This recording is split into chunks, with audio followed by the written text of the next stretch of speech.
Hello, everyone, and welcome to a bonus mini episode of the Things I Want My Daughters to Know podcast in honor of the new year 2026. There is going to be a regular episode being released on Wednesday, like always, but I just wanted to come in to give you this little bonus episode just to review the year that's gone and set the stage for the year that's ahead of us. And to just tell you a little bit about what's going to be happening at the Things I Want My Daughters to Know podcast in the coming year. So, this is a bonus episode. I'm so happy that you're joining me for it. One of the things I want to share with you this year is, or in this episode, is what has gone on in 2025 in the menopause space and what are we going to be preparing for to see in 2026? I guess my predictions and my thoughts, things like that. So let's maybe take a start to see what are the things that happened in 2025 that you really should be taking notice of, things that we've discussed in the podcast, but also things that we haven't discussed. A lot of the things I've just been discussing on my social media platforms. If you're not following me, check out Jacqueline Rose Women's Health in Facebook, Instagram, LinkedIn. I'm there all over the place. So one of the things that really happened this year were big stories around hormones. Now, as you all know, and I've said this many times before, I am not anti-HRT. I am pro women making informed, educated decisions about their health.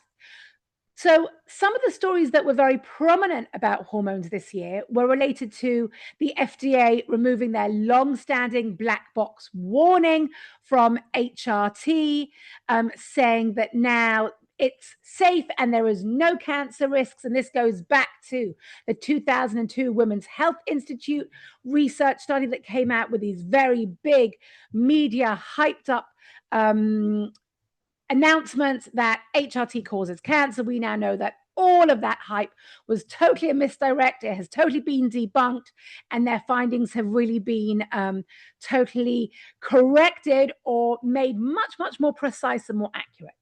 The second thing that happened around hormones was a new non-hormonal therapy for treating hot flashes and night sweats, and that became available in the in the US and in the EU markets. And another thing was that testosterone became much more talked about. It was about to become available in Australia. It got approved by the preliminary processes, and then towards the end of 2025, it was sort of the governing bodies, the recognizing governing bodies decided that they were not going to make it accessible, specifically testosterone for women we're talking about. Testosterone is available in some other countries, mostly for men. It is becoming more aware about the benefits of testosterone for women. The UK did have its first licensed testosterone products for women received regulatory approval, but access remains very limited.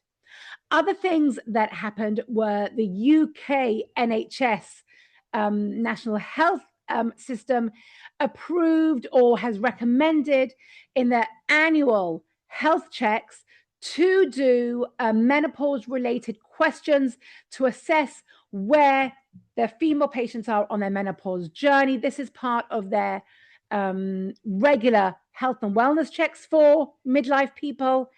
And research. There has been some very interesting research happening, some very interesting research that has come out of different institutions.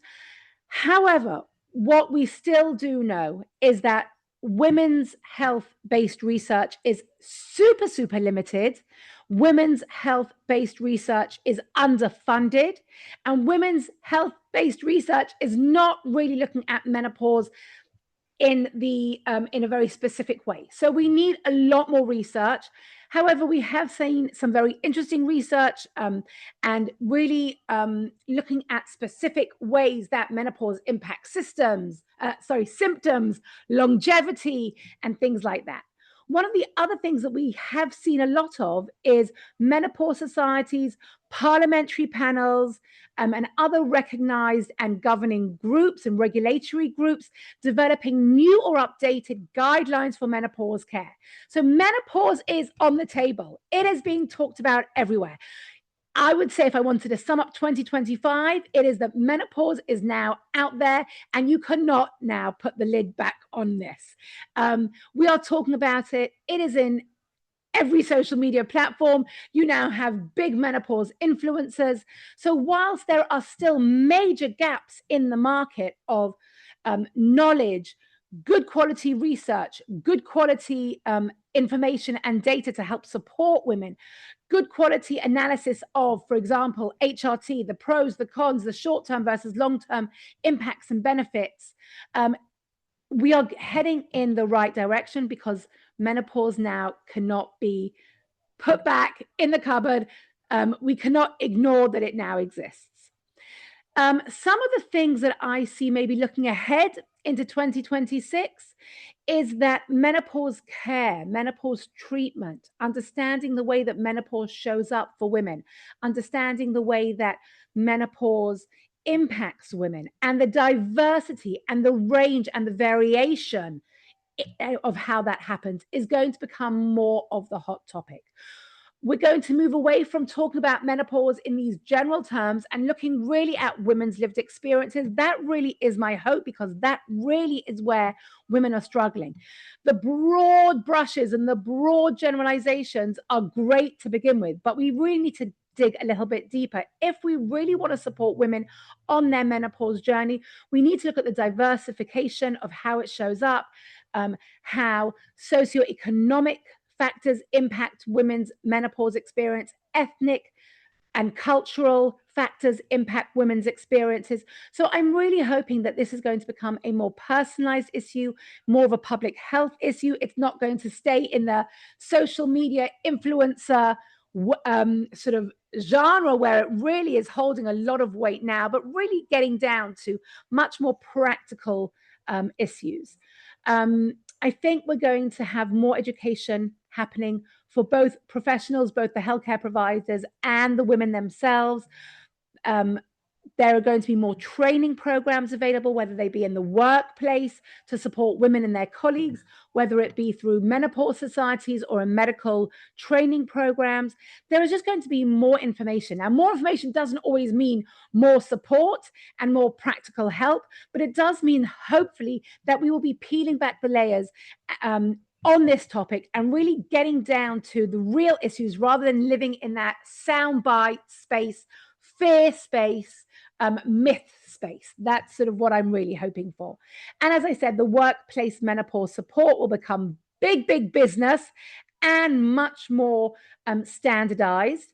And when we talk about menopause business, this business is going to explode, hopefully for the betterment of women. But we know that there are so many menopause products out there that are just feeding into the fear-based narrative, and really buying into or targeting women's specific symptoms, but not in a really sound way. You know, face creams and hot flush preventative pajamas and teas and chocolates and supplements, and all of those things may or may not be great, but that really isn't getting to the essence of what we need.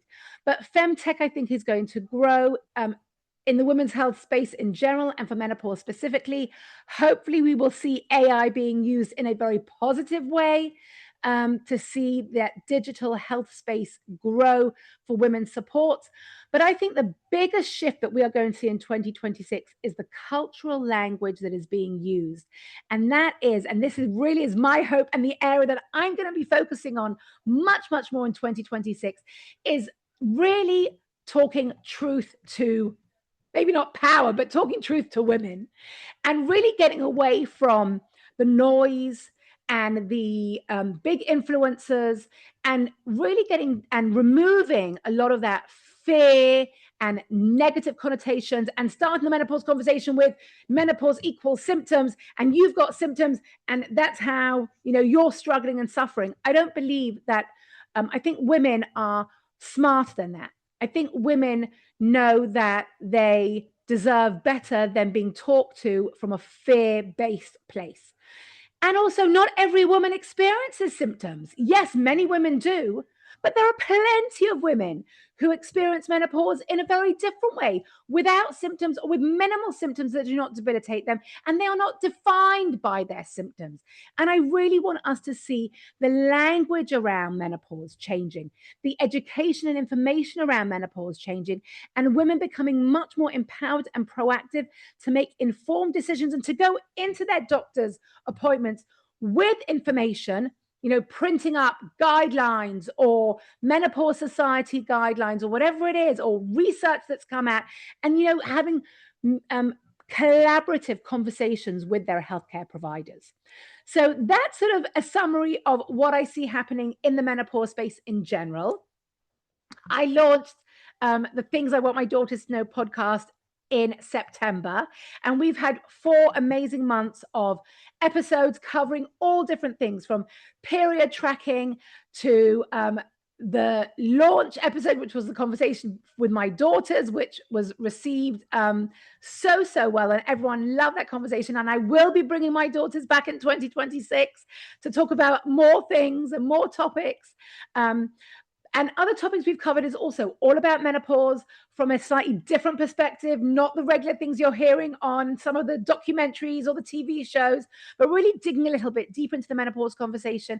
As I said, all about periods and period tracking and PCOS, polycystic ovaries, and endometriosis. We've had some great women share their own personal experiences of endometriosis, a topic that is just not talked about in the women's health space, and so many women unknowingly suffer from it. We've also talked a lot about just changing the conversation around women's health, understanding, speaking to women, professionals, experts who have been in this field for a good 20, 30 years, who are able to see the long approach of sort of how things have changed and where we are today versus where we were. Coming in 2026, I'm going to keep the conversations varied. We will be talking about menopause. We will be talking about the relationships and the conversations that need to happen between mothers and daughters and the intergenerational conversations. We will be talking about very practical ways to support your health as you navigate menopause and age, but not only menopause, just in general. How do we support our health and well-being throughout our life cycles? And how do we give our daughters the tools to prepare for what's going to happen as we age? We're going to be really delving into lots of different topics. If there is a specific topic that you want to hear, there's a specific topic that you want me to talk about, then drop me a DM, send me an email, let me know. I love to hear your thoughts and your comments. If there's a topic that you really want to have discussed. We talked with a nutritionist about GLP-1s and the weight loss drugs. That was an episode that we had a couple of weeks ago. So we're talking about everything. I don't shy away from any topic. I'm not scared to talk about anything. I'm always happy to challenge some of the narratives that are out there. So feel free. Let me know something that you feel is missing from the podcast and that you'd love me to include. And tune in for Wednesday's episode, the next episode. Remember, hit subscribe or follow so you don't miss an episode. It will just come up on your podcast list every time a new one is dropped. We release new episodes every Wednesday, and I have a whole bunch of episodes. I've got, a bunch of episodes batched and ready, waiting to go. So I want to wish you all a wonderful 2026. I'm sending out some newsletter emails this week that is really looking at the new year, new you paradigm, the concept of making these big decisions and big resolutions and how that actually doesn't serve women at all. So maybe if you're not on my newsletter, there'll be a link below to stay connected with me and hop onto my newsletter. Remember, I can support you one-on-one with my coaching work. I'm running workshops the whole time, and also my Menopause Informed Training Program for practitioners to include a menopause informed approach to the work you are already doing with your female clients 40 plus. So have a fantastic day and Stay tuned for the next episode of the Things I Want My Daughters to Know podcast. Have a wonderful day.